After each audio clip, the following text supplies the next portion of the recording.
Hola a todos, bienvenidos a un nuevo episodio del podcast Terror cerca de ti. Como cada capítulo, quiero agradecer a todos los que semana a semana escuchan el podcast, así como dar la bienvenida a los que lo hacen por primera vez. No olviden suscribirse en Spotify y calificar y dejar un comentario en iTunes. Esto ayuda a que el podcast llegue a más escuchas. Recuerden seguir mis redes sociales, @terrorcerca en Twitter, Facebook e Instagram, donde publico contenido adicional a los episodios, y junto con el correo electrónico terrorcercadeti@gmail.com es la forma en que me pueden hacer llegar sus sugerencias de historias o sus propios relatos. Finalmente, quiero agradecer a todos los que participaron en la dinámica y me enviaron sus audios. Cada capítulo seleccionaré a uno de ustedes al azar para incluirlos al final de cada episodio. Así que, quédense hasta el final para saber quién fue seleccionado. Y si aún no han enviado su audio, aún están a tiempo. La historia que les traigo esta semana está compuesta por dos leyendas. De uno de los tantos lugares increíbles dentro de la República Mexicana, el puerto de Veracruz, y las leyendas de San Juan de Ulúa y la mulata de Córdoba. Estas fueron sugerencias hechas por dos personas, Emiliano García, que me sigue en Instagram, y Sara López, que me mandó un correo electrónico. Gracias a los dos por la sugerencia. Esta es la historia. En 1518, las exploraciones de los españoles por las costas de territorio aún desconocido para ellos continuaban. Juan de Grijalva comandaba la expedición, que el 24 de junio, día de San Juan Bautista, desembarcó en una isla originalmente llamada Chalchicueyecan o Chalchicheucan, en la que los habitantes de ahí rendían culto al dios de las tinieblas, Culuá. Grijalva, siguiendo la costumbre española, nombró a la isla como San Juan de Ulúa. Casi un año después, el 21 de abril de 1519, llegó la segunda expedición española a la isla de San Juan de Ulúa, ahora comandada por un rebelde, Hernán Cortés, quien desobedeció las órdenes de no salir en ese viaje. A la llegada del explorador, y siguiendo las instrucciones del tlatoani Moctezuma Xocoyotzin, los habitantes de la isla, junto con emisores del mismo tlatoani, intercambiaron presentes con los recién llegados. Los naturales querían saber cuáles eran las intenciones de los visitantes, quienes, su objetivo principal, era encontrar oro. Poco tiempo después de tocar tierra, Hernán Cortés fundó la Villa Rica de la Veracruz, volviéndose el punto de contacto entre Europa y el nuevo continente. Esto convirtió a la isla de San Juan de Ulúa en un punto clave para proteger a los españoles de enemigos humanos y naturales, por lo que desde ese momento comenzaron a levantar construcciones que les ayudaran en este objetivo. Después de la caída de Tenochtitlán, en 1521, se continuó con el desarrollo en la isla de San Juan de Ulúa. En 1535, se inició la construcción del fuerte por orden del virrey Antonio de Mendoza, usando principalmente piedra de coral, extraída del mar. Este fuerte serviría como primera defensa contra piratas, y posteriormente se convirtió en el puerto oficial que podía recibir embarcaciones españolas durante esa época para realizar el comercio entre los dos continentes. En septiembre de 1568, amarraron en San Juan de Ulúa 6 embarcaciones, con el fin de realizar algunas reparaciones, que portaban estandartes españoles. Pero en realidad, eran comandadas por Sir John Hawkins y Sir Francis Drake, conocidos piratas, o siendo más específicos, 2 corsarios ingleses. Después de una fallida tregua, la flota del virrey español los atacó y destruyó casi en su totalidad las naves de los piratas, quienes lograron escapar apenas. Con el paso de los años, más elementos iban siendo agregados a lo que conformaría la estructura. Ya en 1710 se agregaría la última construcción que concluiría el fuerte, llegando a su estado casi como lo conocemos hoy en día. La estructura cuenta con 4 baluartes, uno en cada esquina, unidos entre sí por cortinas o muros, los cuales en algunos puntos llegan a medir de 2 y hasta 4 metros de grosor. Desde los baluartes, la artillería podía lograr el ángulo requerido para la defensa en caso de ataque. La fortaleza cuenta también con una estructura triangular, llamada rebellín, justo al frente.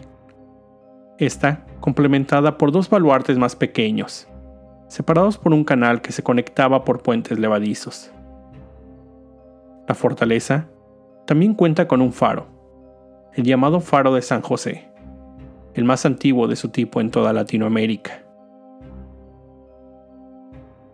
Esta edificación sirvió de defensa de la soberanía en múltiples ocasiones y es conocida como 4 veces heroica, ya que en 1825, durante la Guerra de Independencia, sirvió como última fortificación de los españoles, cayendo finalmente en noviembre de ese año. Después, en 1838, sirvió de defensa contra los franceses en la conocida Guerra de los Pasteles. En 1847, contra el ataque de las tropas norteamericanas en la Guerra de Intervención. Y finalmente, en 1914, ante el ataque de tropas americanas nuevamente en la conocida como Ocupación estadounidense de Veracruz. Con el paso de los años, esta fortaleza cambió su funcionalidad, siendo principalmente usada como prisión por más de 150 años, en diferentes etapas, siendo las más conocidas durante la Inquisición, la Independencia y el Porfiriato. Mientras fue prisión, albergó a personalidades de todo tipo, pero principalmente presos políticos, como Fray Servando Teresa de Mier, a los hermanos Flores Magón, Benito Juárez por orden de Santa Anna, y algún tiempo después Santa Anna por órdenes de Juárez, entre muchos otros. En algún punto, llegó a convertirse en sede del Poder Ejecutivo, ya que en 1915 fue designado como tal por Venustiano Carranza, después de que la Convención de Aguascalientes lo desconoció como presidente, y él llegó a Veracruz con el fin de reorganizar su ejército. Pero bueno, basta de historia. Ahora les contaré algunas de las leyendas más conocidas de este lugar. Uno de los personajes más famosos en la época del Porfiriato, que estuvieron presos ahí, fue Jesús Arriaga, mejor conocido como Chucho el Roto, el Robin Hood mexicano, que robaba a los ricos para repartir entre los pobres. Arriaga fue detenido en diversas ocasiones y llevado a San Juan de Ulúa una primera vez, de donde pudo escapar, se dice dentro de un barril o saltando y nadando entre los tiburones. Después fue aprehendido y llevado a Ulúa por segunda vez. De ahí intentó escapar nuevamente, pero fue sorprendido y sentenciado a un castigo de 300 latigazos, castigo que no soportó, y murió mientras se encontraba en el hospital. La leyenda cuenta que su cuerpo fue trasladado por familiares a la Ciudad de México, pero que cuando llegaron y abrieron el ataúd, este se encontraba lleno de piedras. Nunca encontraron su cuerpo. Fue durante sus diferentes etapas que funcionó como cárcel donde surgieron varias leyendas, ya que era conocida por ser una prisión horrible, donde los reos sufrían de terribles condiciones en celdas diminutas, donde la humedad y salinidad del área hacían de su sentencia una tortura. La falta de alimentos, la sobrepoblación, la insalubridad, la mala atención médica hicieron de esta prisión una de las más temidas de todo el país. Durante la época de lluvias, las celdas se inundaban y el agua llegaba hasta las rodillas de los presos, quienes además eran sometidos a trabajos forzados. Se cuenta sobre el conocido como Puente del Último Suspiro, una estructura que conectaba la prisión con uno de los calabozos, de donde los presos sabían que una vez que entraban ahí, no volverían a salir con vida. Estos calabozos, por cierto, llevaban nombres un tanto sugestivos, como Gloria, Purgatorio, Limbo e Infierno. Algunos eran grandes naves donde cientos de presos eran encarcelados. Enrique Novoa, revolucionario que en 1906 estuvo preso en San Juan de Ulúa por casi 3 años, cuenta su experiencia. Cito: «Es un infierno o una tumba. Es una tumba infernal. Desde que se da el primer paso, se nota un piso húmedo que hasta chasquea, como si fuese un chiquero de puercos. El calor es insoportable. Hay un bochorno asfixiante. Jamás entra una ráfaga de aire, aunque haya norte afuera. Las ratas y otros bichos pasan por mi cuerpo, sin respeto. Habiéndose dado el caso de que me rozan los dedos por la noche. Hace 5 meses que estoy aquí, enterrado vivo, casi sin comer, enfermo, con el hígado inflamado, arrojando los pocos alimentos que tomo y casi a líquidos. Los materiales con que fue construido el fuerte y la salinidad del mar daban a los muros de la prisión un tinte tétrico. Además, las mismas condiciones hicieron que con el paso del tiempo comenzaran a formarse estalactitas en los techos, lo que daba la impresión de ser una cueva. Una de las leyendas o historias que yo más recuerdo sobre este lugar, aunque no pude encontrar en ninguna de las fuentes consultadas, es una que mi papá me contaba en uno de los diversos viajes que hicimos al puerto. Se dice que en San Juan de Ulúa existían algunas celdas muy pequeñas, tan pequeñas que solo un preso podía ser puesto dentro a la vez, y el espacio era tan limitado que solo podían estar en una posición, sin posibilidad de moverse. Sobre el preso se encontraba una estalactita, de la cual caía una gota de agua, justo sobre la cabeza del reo. Estas situaciones, la incapacidad de moverse, más la repetición de una gota que caía incesantemente, se volvían una tortura que terminaba por enloquecer a quien fuera puesto ahí. Otra de las leyendas, y posiblemente la más famosa de este lugar, es la de la mulata de Córdoba.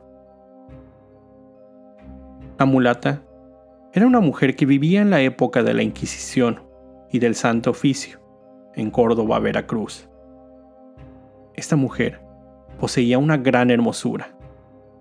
Todos los hombres del pueblo la pretendían, y era envidiada por las otras mujeres. De esta mujer no se sabía mucho. Nadie conoció a sus padres, ni podían confirmar en qué momento había llegado a esa villa. Ella, como su nombre lo dice, era mulata, es decir, descendiente del mestizaje entre la raza negra y blanca española. Esto, además de su imponente belleza, la cual causaba gran recelo, hizo que la mulata viviera alejada del pueblo y aislada de la gente. Sin embargo, ella se volvió aún más popular cuando los pobladores supieron de sus conocimientos herbolarios, así como su poder de predecir temblores y eclipses, y aún más aterrador, su capacidad de producir tormentas. Había quienes afirmaban que por las noches, dentro de su choza, se podían ver luces extrañas y escuchar sonidos no naturales. Esto hizo que los pobladores comenzaran a temer de ella. Dentro de sus tantos enamorados, se encontraba el propio alcalde de Córdoba, quien le confesó su amor, pero la mulata lo rechazó. El alcalde entonces acusó a la mujer de practicar brujería y tener un pacto con el diablo. Esto, aunado a los rumores que circulaban entre el resto de la gente, hicieron que la Santa Inquisición apresara a la mulata y fuera condenada a morir en la hoguera. Mientras esperaba la pena de muerte, fue recluida en el penal de San Juan de Ulúa. La sentencia contra la mulata fue dictada para ser ejecutada al amanecer. La noche anterior, ella pidió una tiza al guardia responsable de su celda. Este accedió a su petición. La mulata procedió a dibujar un bote, con gran lujo de detalle, navegando en el mar, con las velas desplegadas. Cuando el guardia vio el dibujo, se sorprendió por la realidad de este. Pero se vio sorprendido aún más cuando las velas del dibujo comenzaron a ondear, y el barco, junto con el mar, cobraron vida, pareciendo que se acercaba cada vez más. La mulata dio un salto al navío dibujado, y el guardia vio cómo el barco desaparecía en el horizonte de la pared de la celda. Cuando el resto de los guardias llegaron al amanecer para llevar a la prisionera a su ejecución, se encontraron con una celda vacía, y al guardia totalmente enloquecido, solo balbuceando lo que había visto. Como pueden apreciar, y si recuerdan el ya lejano episodio 10, Leyendas de Guatemala, ahí les relaté sobre la Tatuana, una leyenda con gran similitud a esta, la mulata de Córdoba. En la actualidad, la fortaleza de San Juan de Ulúa sirve como museo, donde se pueden encontrar piezas correspondientes a diversas culturas, entre ellas la olmeca, así como armas usadas en diferentes épocas. Y aún un par de baluartes son usados como almacenes de la Marina de México. Ahí se realizan recorridos donde guías cuentan la historia del lugar. Con esto llego al final de este episodio. Como siempre, te recuerdo estar alerta de todo lo que pasa a tu alrededor, ya que el terror está donde menos te lo esperas. El terror está cerca de ti. Cuando el miedo se convierte en terror, hay una historia que contar. Muchas gracias a Ángeles Torcuato, de Puebla, México, por enviar su grabación.